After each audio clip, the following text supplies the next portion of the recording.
Yo creo que la propia Constitución plantea mecanismos a través de los cuales pueda esta modificarse.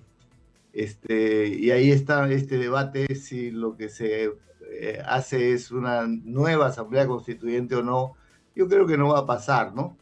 Más allá de lo que digan quienes están de acuerdo en impulsarla. Bueno, está con nosotros el doctor Óscar Ugarte, ex ministro de Salud. Don Óscar, ¿cómo está? Muy buenos días. Muy buenos días, muchas gracias por la invitación.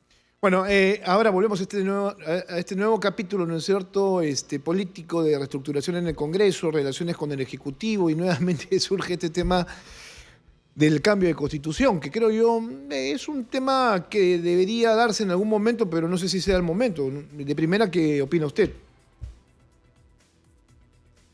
Bueno, el tema de la Constitución es un tema que está ahí presente. Recordemos que las críticas a la Constitución del año 93 surgieron casi desde el inicio, ¿no? Por la forma como se aprobó.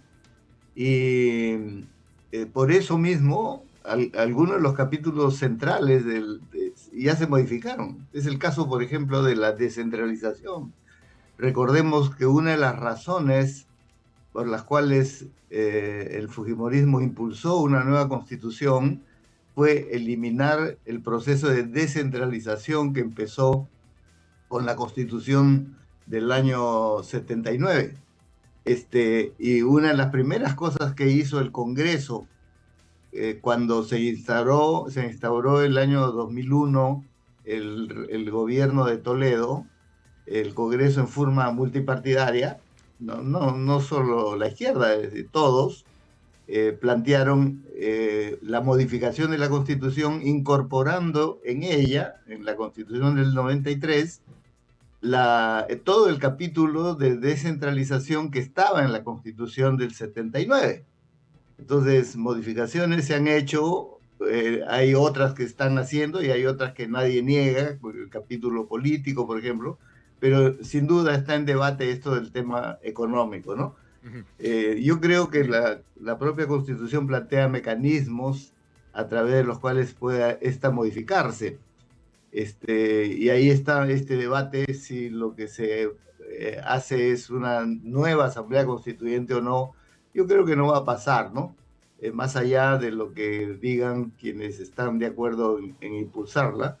Y creo que lo que hay que canalizar es, si hay propuestas en el Congreso, se discutirán. No creo que eso lleve a modificaciones en ese sentido, porque la propuesta de Asamblea Constituyente es en principio una modificación a la forma de cómo decidir una nueva Constitución o cómo plantear las modificaciones, porque la Asamblea es un reemplazo al Congreso. Ese es el debate primero, ¿no es cierto? Y es un debate que reemplaza al Congreso actual o cualquier otro que se elija en forma constitucional, eliminando la representación de congresistas elegidos por el voto directo y universal, sino impuesto por otra modalidad, que es una representación más bien de tipo corporativa, ¿no? De los sindicatos, de los gremios, etcétera, que eso no está previsto en la Constitución. Entonces, hay tema para discutir. Sí, no creo que eso vaya a modificarse y creo que eso no va a alterar el contexto político en el propio Congreso, ¿no? Bueno, estamos hablando de una Constitución que tiene 30 años, ¿no? Que con el tiempo tendría que ser perfectible. Digo, nada es absoluto, o sea, pero lo que yo vuelvo a insistir es que no es el momento, ¿no? Y menos las personas adecuadas para poder debatir una nueva Constitución que es bastante delicada para el país. Así es. Vamos al tema de la salud. Yo estoy muy preocupado, lo hemos venido comentando a lo largo de esta semana, luego de los anuncios de la presidenta Dina Boluarte que pasan por la construcción de hospitales. No sé si es que esto se vaya a dar. Entonces ahí yo quisiera saber cuál es su opinión luego de ya casi una semana. Habría que tener cosas mucho más claras. No sé si esto es así, porque escuché a algunos gobernadores regionales esta semana decir que cumpla su promesa porque los hospitales son demandas necesarias en estos momentos, sobre todo ya hemos pasado una pandemia. estamos por ser afectados por un nuevo fenómeno del Niño, entonces creo que habría que decirle a la gente si esto se podrá dar en el corto plazo o al término, no sé, de lo que llegue a durar el gobierno de la señora Dina Boluarte.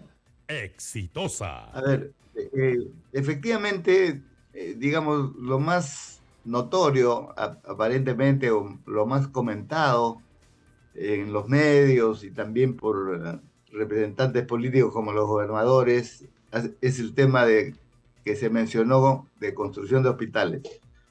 Pero en mi opinión, eso no es el tema central. Digamos, ese es un aspecto que voy a tocarlo, pero creo que el aspecto central ha pasado desapercibido. Y lo ha dicho y está en el discurso, este extenso discurso de 72 páginas, está en la página 50. ¿Por qué? ¿Qué cosa dice la presidenta ahí? Dice, hay una declaración que para mí es muy importante respecto a salud, dice, garantizar el acceso y la atención integral, gratuita y universal para todos los peruanos. O sea, es garantizar este derecho que tienen todos los ciudadanos y ciudadanas de acceder a servicios de calidad en salud. Muy bien. El asunto es cómo. Y ahí hay tres grandes estrategias que tienen que hacerse. Esto se conoce en el campo de la salud pública y algunas cosas han sido dichas, pero otras simplemente no han sido mencionadas. ¿Cuáles, por ejemplo? Para poder garantizar el acceso, lo que tenemos como estrategia en nuestro marco legal es a través del aseguramiento.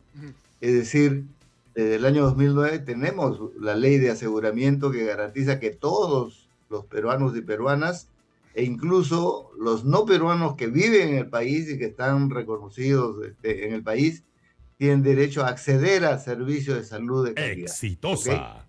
Eso lo dice el aseguramiento universal. Pero y ya casi el 100% están en un seguro, o en el seguro integral de salud, el aseguramiento público, o en la seguridad social, porque en el SIS, el aseguramiento integral de salud, el seguro público, está el 60% de la población. Y en el seguro social está el 30% de la población. No, o sea, el 90% están ahí. El otro 10% está en las sanidades, en los seguros privados, pero casi el 100% tiene seguro. Pero, ¿qué falta para que este aseguramiento, que es una conquista, digamos, que se ha construido desde el año 2009 hasta la fecha, o sea, ya son 13 años, o ya 14, ¿no? Se plasme? Es decir, para que un ciudadano que necesita vaya al policlínico que está cerca de su casa y lo atiendan. Tres cosas. Lo primero es, se necesita recursos humanos. Hay un gran déficit de recursos humanos en salud en el país. Esto no es nuevo. Claro.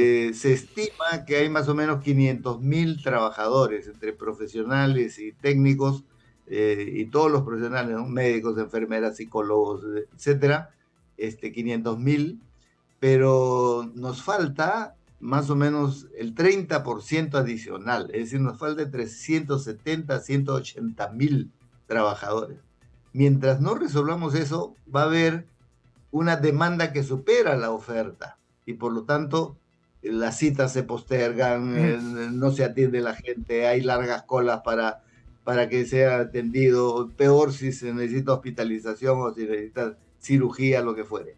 Ese es un primer aspecto central. Exitosa. Sobre eso solo se mencionó que hay 40 y tantos mil que están siendo nombrados, pero esos son los que ya ingresaron durante la pandemia bajo forma de contrato, que luego los descontrataron y ahora se está planteando que ingrese. Eso está bien, pero aparte de eso se necesita el número de recursos humanos que hemos señalado. Y eso es lo importante, porque no solo hay que contratar los que falten, lo que pasa es que no hay más. Y por lo tanto hay que formar médicos, formar enfermeras, y eso requiere planes sólidos, porque hay que ampliar las plazas, por ejemplo, en las universidades, pero estamos hablando de 5 o 6 años, ¿no es cierto? Pero hay que empezar desde ahora. Entonces, el tema de recursos humanos es un tema muy serio, que requiere medidas de mediano y largo plazo, como las que menciono, ampliación de plazas en las universidades y ampliación de plazas en la contratación de los recursos, pero hay cosas inmediatas. Por ejemplo, algo que está pendiente desde hace tiempo, la posibilidad de trabajar 2 turnos o turno y medio, el personal que ya existe. Y ahí hay una traba legal que el Congreso no resuelve, que es esto del de la doble percepción. Es decir, que alguien que está contratado por el Estado pueda a la vez ganar otra remuneración o media remuneración adicional, lo que permitiría ampliar horas de trabajo, pero eso se puede resolver en el corto plazo. Eso es uno. La segunda brecha que tiene que resolverse para que pueda haber ese acceso a través del aseguramiento es la infraestructura. Y ahí sí encaja el tema de los hospitales. Exitosa. Pero todos los hospitales que han sido mencionados, o la gran mayoría, son los que ya vienen construyéndose. Lo que pasa es que están trabados por diversas razones. Entonces, efectivamente hay que destrabar eso, pero aparte de eso, se necesita ampliar, sobre todo en zonas críticas, y más allá de hospitales, que también se necesita, lo que más se necesita son establecimientos en el primer nivel de atención. Mucho hablamos del primer nivel de atención. ¿Pero eso qué significa? Significa tener centros de salud, puestos de salud en todos los distritos donde haya recursos humanos que estén bien equipados para que la gente, en vez de ir hasta los hospitales por muchas de las atenciones, vaya al centro de salud y encuentre al médico correspondiente, encuentre los recursos necesarios, que le puedan tomar la radiografía, los análisis, y no tenga que irse a otros sitios, ¿no? Entonces, este tema no está tocado en la forma que debe hacerse. Y la tercera gran brecha, y de eso se habló poco, es el tema de los medicamentos y los demás insumos. Hay escasez de medicamentos y ahí no solo hay que ampliar el financiamiento, sino hay que hacer cambios muy importantes para ganar eficiencia en los organismos que tienen que convocar las compras. Porque lo que ha pasado, por ejemplo, el año pasado, 2022, es que Senares, que es el organismo del ministerio para hacer compras, tenían el presupuesto 2.000 millones para comprar medicamentos, y eso incluye cáncer, incluye todos los medicamentos, y solo gastó 1.500, o sea, dejó de comprar 500 millones de medicamentos. Este año ya no le han dado 2.000, le han recortado, ahora es 1.500 millones, pero recién está ejecutando por debajo del 30%, y ya estamos a agosto. No se va a llegar. Entonces, ahí hay un problema de organización, de eficiencia, que hay que resolver para poder garantizar el que haya medicamentos para el cáncer, medicamentos para la presión arterial, para todo lo que la gente demanda, la diabetes y también las enfermedades en el corto plazo, ¿no? Pero como bien se ha dicho, todo esto pensando en que se nos viene el niño global. O sea, no tenemos, salvo algunos meses para prepararnos. Y ya sabemos lo que eso significa. Y el niño global nos va a demandar nuevamente prevención frente al dengue, frente a enfermedades que se desarrollan en las condiciones cuando hay grandes lluvias, hay inundaciones, porque eso permite que se proliferen los zancudos que transmiten enfermedades como el dengue, como es el Aedes aegypti. Entonces, ya desde ahora tenemos que estar, y esto tampoco es nuevo, la comisión de expertos, recordaremos que se formó hace unos meses, y la ministra anterior, la exministra, la doctora Gutiérrez, tuvo el acierto de crearlo, pero luego lo desarmó a las pocas semanas. Pero Eh, sin embargo, hizo un buen trabajo esa comisión y está el documento que plantea fundamentalmente tres cosas. Y eso es lo que hay que hacer en lo inmediato. Uno, el control vectorial, es decir, Exitosa. desde ahora hay que controlar y hay que eliminar al zancudo. Ujú. ¿Sabes? Para eso hay que hacer fumigación, para eso hay que hacer lavado de los tanques, de los reservorios donde están los huevos, las larvas. Eso ya se sabe, pero eso hay que hacerlo. Se está haciendo poco, en lo inmediato. Dos, se necesita fortalecer el primer nivel para la atención de los pacientes que aparezcan, que son cuadros febriles, con dolores osteomusculares, etcétera, y capacidad de atención para los que requieran hospitalización. Ajá. Y eso es más camas en los hospitales, hay que armar, hay que prevenir. Bien. Y eso se puede armar como se armó contra el COVID, ¿no es cierto? Estos hospitales transitorios tienen que estar listos ya. Y uno tercero, de lo cual no se ha mencionado nada. La comisión recomendó que el Perú adquiera la vacuna contra el dengue, Ujú. que es Eh, no la que se conocía de antes, que esa no era muy efectiva, sino la vacuna Takeda japonesa, que ya fue aprobada en Estados Unidos, que ya está en la comercialización y que el Perú debería comprar y empezar a aplicar en ese, las zonas ese doctor, vulnerables, en las personas vulnerables. doctor Ugarte, lo he dejado ampliarse porque creo que usted es especialista, ha sido ministro de Salud en momentos muy delicados para el país, sobre todo con la COVID-19, y que creo que su palabra y sus reflexiones son necesarias para el público que nos escuche y nos ve a través de Exitosa y nos lee también, porque de aquí es donde salen titulares también para que el Perú sepa cómo estamos, ¿no? Entonces yo lo estoy escuchando atentamente y usted me hace obviamente un recuento de las principales carencias en el sistema de salud, que no son nuevas, que son de hace muchos años y que todavía no se han resuelto. Entonces, Exitosa. decimos, ¿no es cierto? Primero, segundo y tercero. Así. Y en esos tres niveles que usted ha expuesto, yo lo que noto aquí es que lo que necesitamos y lo que tenemos falta es gente que sea capaz, ¿no?, de resolver estos problemas, Así es. que tenga además compromiso para con la salud de los 33 millones de peruanos y que tengan planes y objetivos. Y eso yo no lo noto de este gobierno, me va a disculpar, pero no lo he encontrado. Algo tan sencillo como usted señala de que a estar próximos, ¿no es cierto?, al fenómeno del niño, ya deberíamos tener, por ejemplo, las vacunas japonesas contra el dengue. Esto debería haber sido un anuncio de primera de la señora Dina Boluarte, sin embargo no lo está. Por eso digo, ¿no? O sea, claro, lo más llamativo es el tema de los hospitales que se están demandando en casi 15 regiones. Tenemos 23 hospitales paralizados. Sí, son necesarios, la infraestructura es la que buscamos para mejorar la calidad, pero también está el tema del recurso humano. Entonces es una seguidilla de problemas que deberían ser una política de Estado y no una política de gobierno, y nadie se compromete, el Congreso está en otra. Y lo estamos viendo de manera constante. Entonces es una situación que tiene a la salud, ¿no es cierto?, en estado comatoso constantemente y no cambiamos. Entonces eso en breve, ¿cómo lo resolvemos de aquí en adelante, ¿no?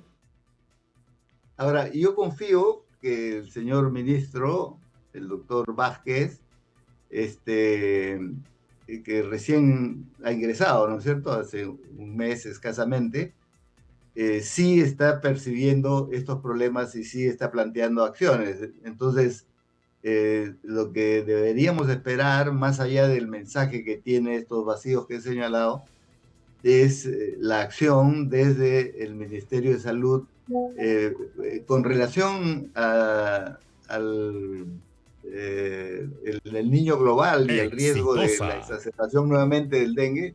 Por ejemplo, estas tres cosas, que es el control vectorial, y eso también se hace desde el primer nivel de atención, o sea, fortalecer el primer nivel de atención es en buena medida tener la capacidad para que los puestos y centros de todo el país, sobre todo en las zonas más críticas con relación al dengue, que ya sabemos que es la selva, el norte, pero también Lima, estén con brigadas que están yendo casa por casa haciendo ese control del vector, es decir, fumigando, eliminando el criadero de larvas ahí en los tanques de agua, etcétera.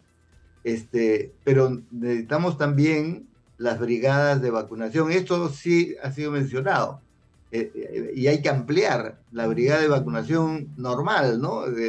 Contra la polio, contra el sarampión, las vacunas normales y que con motivo del COVID se vacunó menos o se dejó de vacunar, y por eso, de acuerdo a los informes oficiales, tenemos menos del 70% de niños protegidos con vacunas y deberíamos tener más del 90%, ¿no? 90, 95%.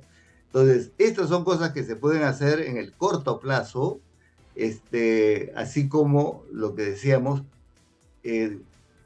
construir hospitales está bien, pero ¿cuánto tiempo se demora hasta que se tengan a nivel de hospitales? Bueno, lo más urgente frente al niño global son los hospitales transitorios.